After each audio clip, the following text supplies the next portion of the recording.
আলোচনার টেবিলে ডাকছে, আবার হামলার হুমকিও দিচ্ছেন। একসাথে দুই কার্ড খেলছেন মার্কিন প্রেসিডেন্ট ডোনাল্ড ট্রাম্প। ইরানকে কাবু করতে সব চেষ্টাই করে যাচ্ছেন মার্কিন প্রেসিডেন্ট। আজ শনিবার পরমাণু ইস্যুতে ওমানে বৈঠক করবে ইরানি ও মার্কিন প্রতিনিধি দল। ট্রাম্প একরকম বলেই দিয়েছেন, আলোচনায় রাজি না হলে ইরানের জন্য হামলাই অনিবার্য পরিণতি। এই হামলা কেউ ঠেকাতে পারবে না। আবার সেই ট্রাম্পই বলছেন, যুদ্ধের চেয়ে সমঝোতা বা চুক্তি ভালো। যেন এক মুখে দুই কথা। এর মাঝে আবার ইরানের ওপর নিষেধাজ্ঞা খড়গ চাপাচ্ছেন। অন্যদিকে ইরান বলছে, হুমকি ধামকি দিয়ে আর যাই হোক ইরানকে কাবু করা যাবে না। ইরান সব রকম পরিস্থিতি মোকাবেলা করতে তৈরি আছে। ইটের জবাব তারা দেবে পাথরে। প্রয়োজনে শত্রুদের মুখে তারা ছুঁড়ে মারবে আস্ত পাহাড়। ইরান কেবল ইসরায়েল আর আমেরিকাকেই সতর্ক করেনি, তারা আরব দেশগুলোকেও সতর্ক করেছে। কেউ ইরানে হামলার জন্য ভূমি বা আকাশসীমা ব্যবহার করতে দিলে তাদের পরিণতিও খুব একটা ভালো হবে না। সেই সাথে ইরান বলছে, তাদের নাম নিতে হবে সম্মানের সাথে। আলোচনা হবে সমতা আর ন্যায়ের ভিত্তিতেই। এই ঘটনার মাঝেই আরেক খবর দিল মার্কিন প্রেসিডেন্ট ডোনাল্ড ট্রাম্প। তিনি আবার হুমকি দিয়ে বলছেন, আজকে ওমানের আলোচনা ব্যর্থ হলে ইরানের পারমাণবিক স্থাপনায় হামলার নেতৃত্ব দিবে ইসরায়েল। ট্রাম্প বলেন, সামরিক হামলার প্রয়োজন হলে আমরা তা করবই। ইসরায়েল এতে সক্রিয়ভাবে অংশ নিবে আর এতে নেতৃত্ব দিবে। আর পরক্ষণেই তিনি আবার যোগ করেন, কিন্তু কেউ আমাদের নেতৃত্ব দিবে না। আমরা যা করতে চাইব তাই করব। এই প্রথম ট্রাম্প ইরানে ইসরায়েলের নেতৃত্বাধীন হামলার ইঙ্গিত দিলেন। এর আগে ইসরায়েলের প্রধানমন্ত্রী বেনিয়ামিন নেতানিয়াহুর সঙ্গে বৈঠককালে তিনি ঘোষণা করেছিলেন, আজ শনিবার ওমানে যুক্তরাষ্ট্র ইরান সরাসরি আলোচনা হবে। কিন্তু নেতানিয়াহুর মন্ত্রিসভার আলোচনার সময়সূচি জানা ছিল না ইসরায়েলের।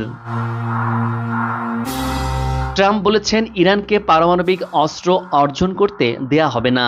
বিশ্লেষকরা বলছেন, ট্রাম্পের এই মন্তব্য মধ্যপ্রাচ্যে ইরান ইসরায়েলের মধ্যে উত্তেজনা আরও বহুগুণ বাড়িয়ে তুলতে পারে। অন্যদিকে আলোচনা সফল না হলে এই অঞ্চলে অস্থিরতা আরও বিরাজ করতে পারে। আর এই আলোচনার আগেই হঠাৎ করে নেতানিয়াহুর মাথায় যেন বাজ পড়েছে। ইসরায়েলি সেনারা আর যুদ্ধ করতে চাইছেন না। তারা শুরু করেছেন গণস্বাক্ষর কর্মসূচি। চারদিকে যখন ইয়েমেন আর লেবাননের প্রতিরোধ যোদ্ধারা ইসরায়েলকে ঘিরে ফেলেছে, তখন সেনাদের এমন সিদ্ধান্তে চরম বিপদে কসাই নেতানিয়াহু। যুদ্ধ করতে না চাওয়াদের উগ্রপন্থী সহ নানা দোষে দোষী সাব্যস্ত করছে ইসরায়েলি প্রশাসন। বিশ্লেষকরা বলছেন, সেনারা যুদ্ধ করতে না চাওয়ায় ইসরায়েলে শুরু হতে পারে গৃহযুদ্ধ। যদিও এর আগেই ইসরায়েলি জনগণ ইয়েমেনে হুতিদের মিসাইল হামলার ভয়ে নেতানিয়াহুর বিরুদ্ধে অবস্থান নিয়েছেন।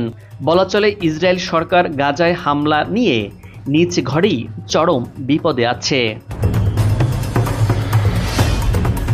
চারদিক থেকে প্রতিরোধ যোদ্ধারা যখন ইসরায়েলকে ঘিরে ফেলতে শুরু করেছে, তখন সামরিক বাহিনীতে মহামারীতে পাগল প্রায় নেতানিয়াহুর।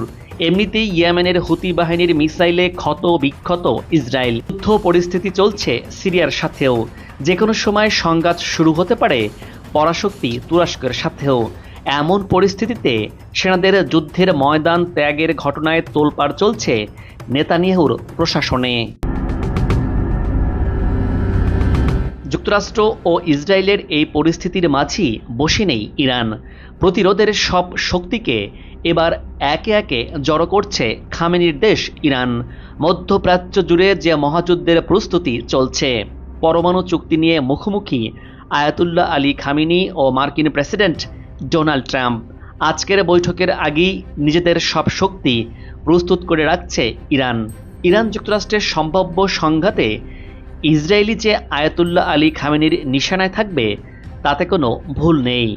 ইয়েমেন আগে থেকেই প্রস্তুত রয়েছে। আর লেবানন ইরাকের প্রতিরোধ যোদ্ধাদের গেল কয়েকদিনে ইরাক থেকে ব্যালিস্টিক ক্রুজ মিসাইল পাঠানোর খবর উঠে এসেছে গোয়েন্দা তথ্যে। প্রতিরক্ষা বিশ্লেষকরা বলছেন, প্রতিরোধ যোদ্ধা আর মিসাইল দিয়ে ইসরায়েলকে ঘিরে ফেলেছে ইরান। মধ্যপ্রাচ্যে ইসরায়েলের সবচেয়ে বড় শত্রু ইরান, আর ইরানেরও ইসরায়েল ও যুক্তরাষ্ট্র। ফিলিস্তিন দখলে নেতানিয়াহুর দেশটির সবচেয়ে বড় বাধাই আয়াতুল্লাহ আলী খামেনি। ইরান জুড়ে বিপ্লবী গার্ড বাহিনীর নেতৃত্বে গড়ে তোলা হয়েছে লাখো লাখো মিসাইলের শহর।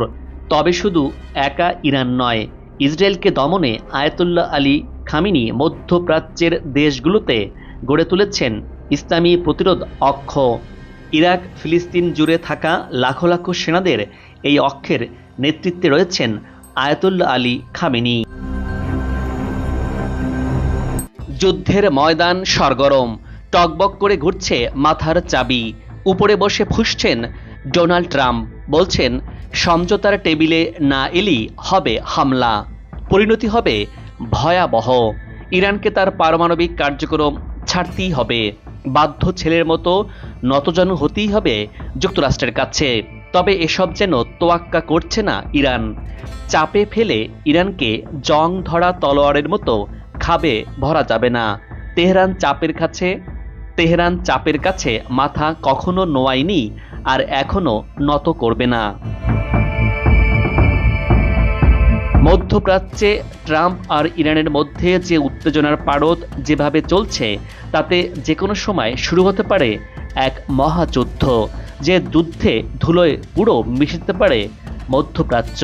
কারণ এবার যুদ্ধে গোলা বারুদে সীমাবদ্ধ থাকছে না, এবার প্রদর্শনী হবে পরমাণু অস্ত্রের। সেই হুমকি দিচ্ছেন ডোনাল্ড ট্রাম্প। আলোচনা ব্যর্থ হলে এবার ইরান মহা বিপদের মুখে পড়বে।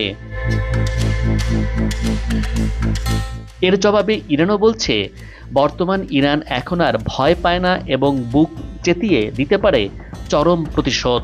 ইরান মাঝে মধ্যে যা প্রকাশ্যে আনছে তাতে ইরানের কথায় গুরুত্ব না দিয়ে উপায় নেই পশ্চিমাদের। ইরানের পাহাড়ের নিচে শত শত মিসাইল সিটি গড়ে ইরানকে আর হালকা চোখে দেখার কোনো সুযোগ নেই। আপোষে যাবে না ইরান, পরমাণু বোমা আসছেই। যতই আলোচনার কথা বলা হোক না কেন, পারমাণবিক কর্মসূচি নিয়ে কোনো ধরনের আপোষ করবে না ইরান। মার্কিন যুক্তরাষ্ট্রের সাথে আলোচনার ঠিক আগ মুহূর্তে এমন বিস্ফোরণ ঘটালো তেহরান।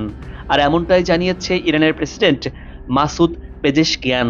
তার এই বক্তব্যের মাধ্যমে ইরান যে পরমাণু বোমা তৈরি থেকে সরে আসবে না তা পরিষ্কার করে দিলেন ইরানের এই প্রেসিডেন্ট। ইরান তার পারমাণবিক সাফল্য থেকে একদম পিছু হটবে না।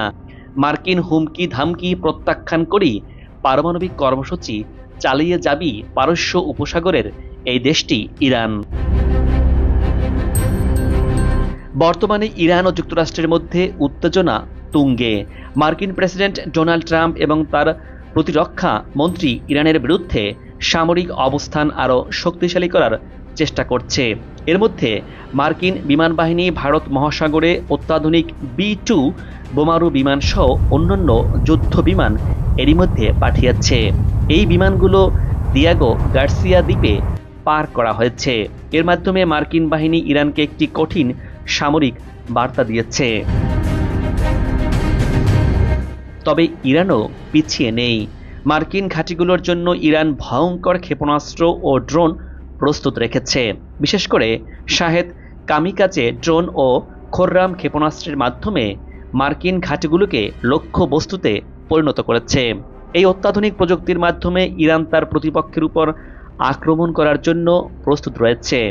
এসব অস্ত্র নিখুঁতভাবে নির্দিষ্ট বস্তুতে আঘাত হানতে সক্ষম। আবার এসব অস্ত্রে সর্বাধুনিক AI প্রযুক্তিও ব্যবহার করেছে ইরান। এ কারণে ইরানের সামরিক শক্তি অনেক বৃদ্ধি পেয়েছে। ইরানের সামরিক উন্নতির জন্য দীর্ঘদিন ধরে ক্ষেপণাস্ত্র ও ড্রোন প্রযুক্তিতে গুরুত্ব দিয়ে আসছে। ইরানের শাহেদ কামিকাজে ড্রোন এবং খোররাম ক্ষেপণাস্ত্রের সক্ষমতা অনেক শক্তিশালী। এই ক্ষেপণাস্ত্রগুলোর পাল্লা প্রায় 4000 কিলোমিটার পর্যন্ত বিস্তৃত।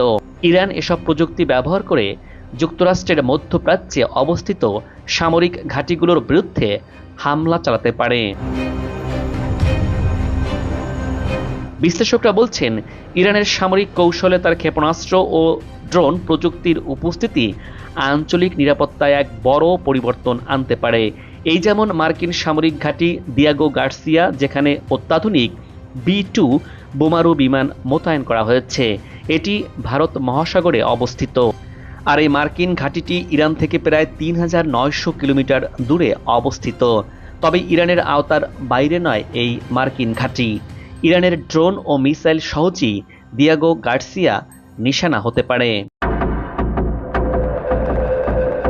ইরান তার সশস্ত্র বাহিনীকে সেই সব স্থাপনা টার্গেট করে আধুনিকভাবে গড়ে তুলছে।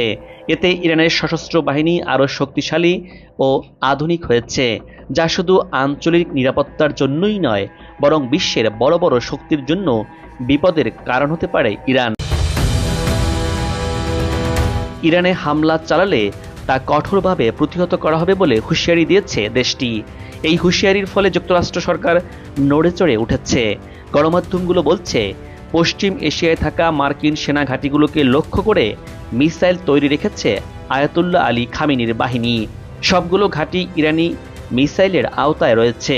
যুক্তরাষ্ট্রের যে কোনো উস্কানির জবাবে মিসাইলের টার্গেটে পরিণত হবে সেই সব স্থাপনা, আর সেগুলো পুড়ে ছারখার হয়ে নিঃশেষ হয়ে যাবে। বর্বরোচিত ইসরায়েলি হামলায় পুরো গাজা উপত্যকা ধ্বংস, স্তূপ আর মৃত্যুপুরীতে পরিণত হয়েছে। এমন দুর্দিনে বাকি বিশ্ব গাজা থেকে চোখ ফিরিয়ে নিলেও মাঠে কঠোর অবস্থানে লড়াই করে যাচ্ছে ইয়েমেনের হুতি প্রতিরোধ যোদ্ধারা। তারা ইসরায়েলে মার্কিন সমর্থিত গণহত্যা অভিযানের প্রতিশোধ নিতে মার্কিন ও ইসরায়েলি লক্ষ্যবস্তুতে নতুন বিমান হামলা চালিয়েছে। হুতি বলছে, তারা ইয়াফা ড্রোন ব্যবহার করে ইসরায়েলের একটি সামরিক লক্ষ্যবস্তুতে অভিযান চালিয়েছে। হুতির বিবৃতি অনুসারে লোহিত সাগরের উত্তরে USS হ্যারি এস ট্রুম্যান বিমানবাহী রণতরীতে নতুন করে ড্রোন হামলা চালিয়েছে। হুতি বলছে, যুদ্ধ শেষ না হওয়া পর্যন্ত তারা ফিলিস্তিনের পাশে থেকে প্রতিশোধমূলক অভিযান চালিয়ে যাবে। এদিকে ইসরায়েলের দিকে ছোড়া হুতিদের ব্যালিস্টিক মিসাইল পড়েছে সৌদি আরবে। মধ্যপ্রাচ্যের যুদ্ধ বিধ্বস্ত দেশ ইয়েমেন থেকে হুতি বিদ্রোহীদের ছোড়া একটি ক্ষেপণাস্ত্র সৌদি আরবে গিয়ে আঘাত হেনেছে। ক্ষেপণাস্ত্রটি ইসরায়েলের দিকে নিক্ষেপ করা হয়েছিল। ইসরায়েলের দিকে ছোড়া এই ক্ষেপণাস্ত্রটি ব্যালিস্টিক ক্ষেপণাস্ত্র ছিল বলে জানা গেছে। পৃথক প্রতিবেদনে এই তথ্য জানিয়েছে বার্তা সংস্থা আনাদুলু এবং সংবাদ মাধ্যম টাইমস অফ ইসরায়েল। ইসরায়েলি সংবাদ মাধ্যম টাইমস অফ ইসরায়েল জানিয়েছে, ইয়েমেনের ইরান সমর্থিত হুথিদের ছোড়া একটি ব্যালিস্টিক ক্ষেপণাস্ত্র, যা সম্ভবত ইসরায়েলকে লক্ষ্য করে নিক্ষেপ করা হয়েছিল। কিছুক্ষণ আগে সৌদি আরবে গিয়ে সেই মিসাইলটি পড়েছে। ফিলিস্তিনিদের উপর ইসরায়েলের বর্বরোচিত হামলা ও গণহত্যার প্রতিবাদে সারা বিশ্বের মতো বাংলাদেশেও চলছে বিক্ষোভ। এ উপলক্ষে ঢাকার সোহরাওয়ার্দী উদ্যানে আয়োজিত মার্চ ফর গাজা কর্মসূচি অনুষ্ঠিত হচ্ছে। অংশগ্রহণকারীদের জন্য 5টি রুট নির্ধারণ করা হয়েছে। আজ শনিবার বিকেল 3টায় সোহরাওয়ার্দী উদ্যান অভিমুখে এই কর্মসূচি আয়োজন করছে প্যালেস্টাইন সলিডারিটি মুভমেন্ট বাংলাদেশ। এদিন দুপুর 2টায় বাংলা মোটর, কাকরাইল মোড়, 0 পয়েন্ট, বকশীবাজার ও নীলক্ষেত মোড় থেকে সমাবেশ অভিমুখে পদযাত্রা শুরু হবে। এদিকে বিশ্বজুড়ে বাড়ছে ফিলিস্তিনিদের প্রতি সমর্থন। দ্বিরাষ্ট্রভিত্তিক সমাধানের দাবি জোরালো হচ্ছে। স্বাধীন ফিলিস্তিন রাষ্ট্রের স্বীকৃতি দিয়েছে জাতিসংঘের 147 সদস্য দেশ। একের পর এক দেশের স্বীকৃতি প্রমাণ করছে বিশ্বজুড়ে ক্রমেই জোরালো হচ্ছে স্বাধীন ফিলিস্তিনি রাষ্ট্র প্রতিষ্ঠার দাবি। গাজায় ইসরায়েলের চলমান আগ্রাসনের মধ্যেই ফিলিস্তিনকে সার্বভৌম রাষ্ট্রের মর্যাদা দিয়েছে 10টি দেশ। একই পরিকল্পনা করছে ইউরোপের পরাশক্তি ফ্রান্সও। এ পর্যন্ত জাতিসংঘের 193 সদস্য দেশের মধ্যে 147টি দেশ ফিলিস্তিনকে স্বীকৃতি দিয়েছে স্বাধীন রাষ্ট্র হিসেবে, যা আন্তর্জাতিক সম্প্রদায়ের প্রায় 75%। দর্শক, আজ এ পর্যন্তই। আগামীতে আবারও দেখা হবে নতুন কোনো ভিডিও চিত্র নিয়ে। ভিডিওটি ভালো লাগলে আপনার মূল্যবান মতামত জানিয়ে চ্যানেলটি সাবস্ক্রাইব করে ভিডিওটি শেয়ার করুন। ভালো থাকুন, নিরাপদে থাকুন এবং সাথেই থাকুন।